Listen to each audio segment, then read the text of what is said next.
Buenas noches, ingeniero. Mi nombre es Jorge Adrián Avilés López y ahora vamos a pasar a explicar el siguiente tema de exposición, que es las aplicaciones del movimiento de partículas cargadas. Ya bueno, si bien anteriormente ya explicamos cuáles serían las trayectorias o el movimiento de unas partículas con movimiento que se encuentran dentro de un campo magnético, o sea, cuál sería su trayectoria, qué trayectoria seguiría, por ejemplo, del campo magnético uniforme, en el cual la velocidad y el campo van a estar perpendicular, también en un campo magnético uniforme, en el cual la velocidad y el campo magnético no van a ser uniformes, este va a seguir una trayectoria helicoidal, y el tercer caso, que es de una carga que se encuentra dentro de un campo magnético no uniforme, si pueden verla de aquí, y en el cual también la velocidad y el campo magnético no van a ser perpendiculares entre sí, por lo cual va a seguir una trayectoria helicoidal en el cual el tamaño de su circunferencia va a ir aumentando gradualmente. En el centro más pequeño y más lejos, cada vez más grande. Si bien ya explicamos todo esto, no explicamos las aplicaciones que podría tener el movimiento de las partículas cargadas. Existen varios tipos de aplicaciones, pero en este tema solo vamos a explicar algunos de los más importantes. Como primera aplicación importante sería el selector de velocidad. ¿Y qué es lo que hace esto? Es un dispositivo que sirve para hallar cargas que tengan cierta velocidad dentro un campo magnético y un campo eléctrico. Ya. Nos preguntamos, ¿cómo es que funciona este selector de velocidad? Bueno, la cuestión es que un cátodo caliente o un material reactivo va a emitir un haz de protones. Estos protones se van a mover en la misma dirección, pero casi todos van a estar con una velocidad diferente. Y si queremos hallar partículas o utilizar partículas con cierta velocidad, utilizamos el selector de velocidad que funciona a partir de un campo magnético de dos placas paralelas entre sí, cada una con cargas opuestas, y un campo magnético que estuviera en dirección hacia adentro del pizarrón. Como esta es una X representaría que la dirección del campo magnético va a ir hacia adentro de la hoja. ¿Cómo es que ayuda estos dos campos, magnético y eléctrico, a seleccionar las partículas con cierta velocidad? Bueno, la explicación es la siguiente. El haz de protones emitidos que van a atravesar este selector de velocidad van a estar afectados por dos fuerzas. Una que va a ser, que va a ser gracias al campo eléctrico que está en esta dirección, va de derecha a izquierda en esta dirección. Esa fuerza que se va a aplicar sobre la partícula va a ser igual a la carga por el campo magnético. Y la segunda fuerza que se va a aplicar será la fuerza magnética, que como sabemos, la fuerza magnética debe ser perpendicular tanto al campo magnético como a la velocidad. Ya hacemos, la velocidad va hacia abajo y el campo magnético está hacia adentro, por lo tanto, iría en esta dirección. La fuerza apuntaría hacia la dirección de izquierda a derecha. Y como sabemos, la magnitud de la fuerza va a ser igual a la carga por la velocidad por el campo magnético en el que está presente. Por lo tanto, el diagrama de fuerzas sobre esta partícula sería la velocidad, la fuerza magnética a este lado y la fuerza eléctrica a este lado, y esta con una velocidad que apunta hacia abajo. Y para seleccionar las cargas que tengan cierta velocidad nomás, esas cargas debían poder atravesar este selector de velocidad sin problema, sin desviarse, así recto, dirección vertical. Y en el caso de que se desvíen, o sea, si en el caso de esta partícula se desvía a este lado, es que esta partícula no tiene esa velocidad. Ya, si esta partícula no se desvía para nada y sigue recto, es debido a que las fuerzas eléctricas y magnéticas se anulan entre sí. La sumatoria de fuerzas sería de la menos K por el campo eléctrico más la carga por la velocidad por el campo eléctrico. Estas dos deberían sumar entre sí cero. Y si igualamos entre sí, nos quedaría la siguiente ecuación. Y al despejar la velocidad, es la carga con carga se va, nos quedaría que la velocidad de esta partícula que queremos va a ser igual al campo magnético generado aquí adentro, dividido entre el campo eléctrico generado aquí adentro, dividido entre el campo magnético que está sobre todo este sistema. Esta sería una de las aplicaciones del movimiento de partículas cargadas dentro de un campo magnético. Este selector de velocidad.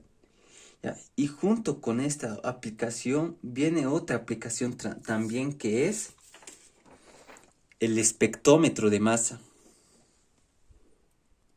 que sirve para determinar las masas atómicas y moleculares de las partículas. ¿Cómo es que funciona este espectrómetro de masa? Bueno, utiliza el mismo sistema del selector de velocidad, añadiéndole tres placas S1, S2 y S3 para que el haz de protones que se emiten sean más estrechos entre sí.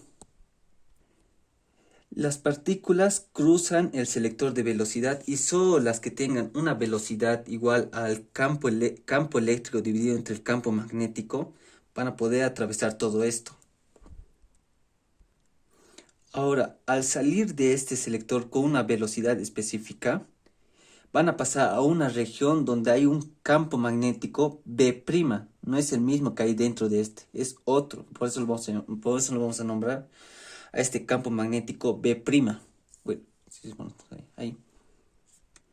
Donde esta partícula, como ya explicamos en anteriores temas, al tener una velocidad y estar dentro de un campo magnético, se va a generar una fuerza hacia este lado. Por lo cual esta partícula, al estar en movimiento, va a tener una trayectoria circular a lo largo de este campo magnético.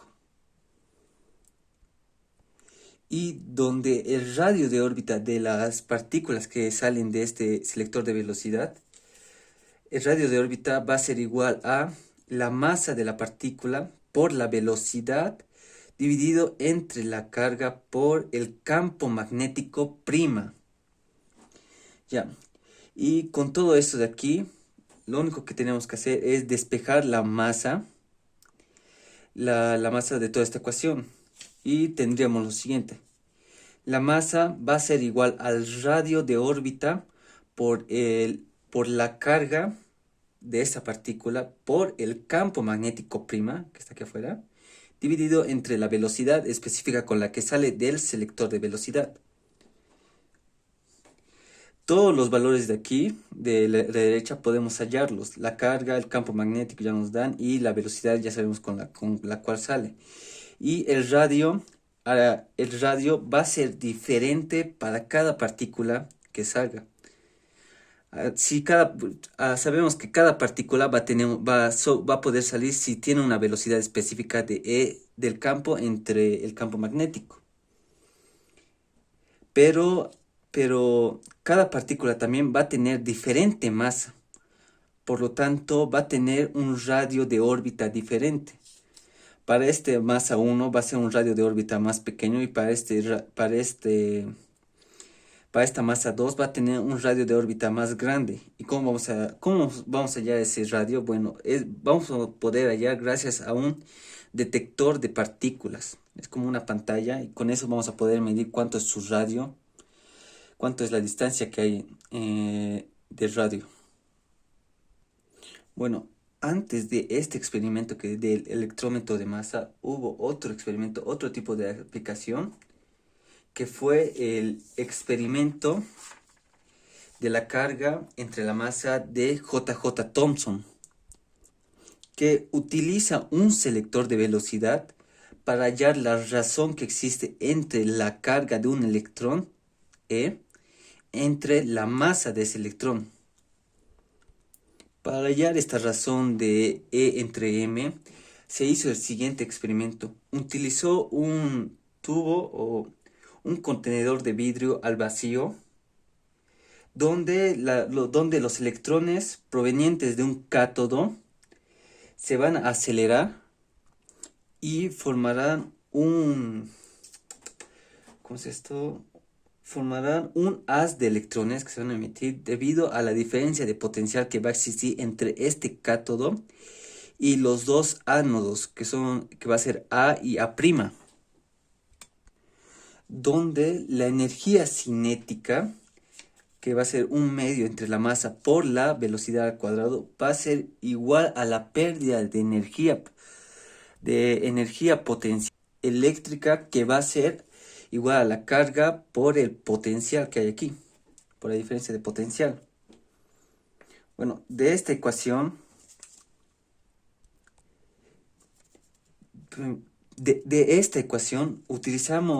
despejamos la velocidad que hay aquí y sus demás términos lo pasamos al otro lado, y nos quedaría que la velocidad va a ser igual a la raíz cuadrada de 2 por la carga del electrón, que ahora la carga, en vez de carga, de K lo vamos a llamar E, que va a ser de un electrón, por el potencial que hay aquí, dividido entre la masa de ese electrón. Y si utilizamos la ecuación del selector de velocidad, la velocidad del selector de velocidad, que como recordamos es velocidad igual al campo eléctrico entre el campo magnético, esta velocidad lo reemplazamos ahí y nos queda esta ecuación de aquí. Esto para arriba, esto para arriba, ¿ya? Esto para aquí, listo. Que va a ser igual al campo eléctrico dividido entre el campo magnético, va a ser igual a la raíz cuadrada de 2 por la carga del electrón por el potencial dividido entre la masa. Y de aquí pasamos a despejar la carga del electrón y la masa, y nos quedaría la siguiente ecuación.